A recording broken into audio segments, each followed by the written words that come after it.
Welcome back. Now, when you enter Sora for the first time and you don't know exactly what to create, one of the things that you can do is you can go to the Feature tab and you can look at some of the videos and the prompts that have been used to create them. For example, if you were to state that you like one specific video, you're going to see this prompt was used to create this specific video. You can go back to the dashboard. You can see some of the most recent videos that have been created. You want to click on this video. And in some cases, you may be able to tell what prompt was used. In this case, a prompt in another language was used.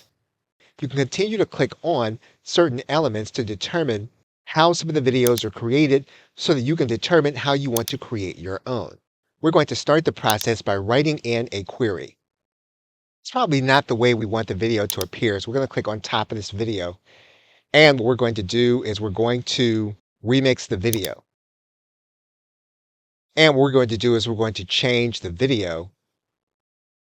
In this case, we're going to say that we want a mild change. We're only going to have one variation. And you'll notice now that we have 50 credits. We're going to check our credits here. We still have enough credits. We're going to go ahead and remix this part of the video. And we're going to create a new video. That video is now ready. So we're going to look at the new video. It still really isn't what we want. And it may be because we've chosen the wrong orientation. So we're going to remix this. We're going to change the prompt. We're going to change the aspect ratio. We're going to shorten the clip and use one variation. This is only going to use 25 of our credits. So we're going to go ahead and storyboard this video to see if we can get the video to change its orientation. So our new video is now ready. And this is more of what we want for this specific clip. So now that we have a clip, what we're going to do is we're going to try to create another clip in order to combine with this clip.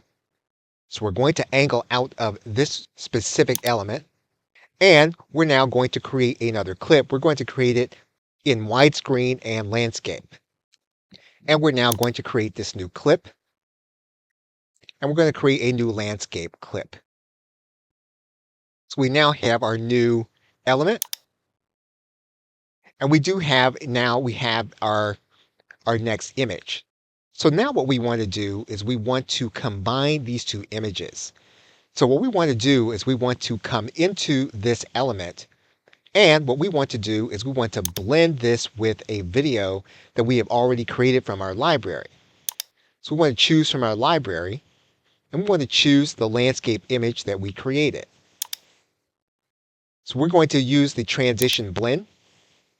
So we're not going to use sample or mix. We're just going to use the default setting, which is the transition blend. We're only going to have one variation, and we'll see what this video will cost us in terms of credits. We'll now blend these two videos together, and we're going to add that video to the queue. Blended video is now ready. We're going to look at our blended video. And that's probably not exactly the way we want the video to appear. So what we're going to do is we want to try to get our city to appear inside of the globe. So we're going to describe some of the changes that we want to make. So our blended video is now ready. We're going to look at it. And the blend kind of worked. It might be a better idea for us to try to attempt to create this video from scratch. So we're going to stop this video here, and we're going to pick it up from creating a snow globe with this city from scratch.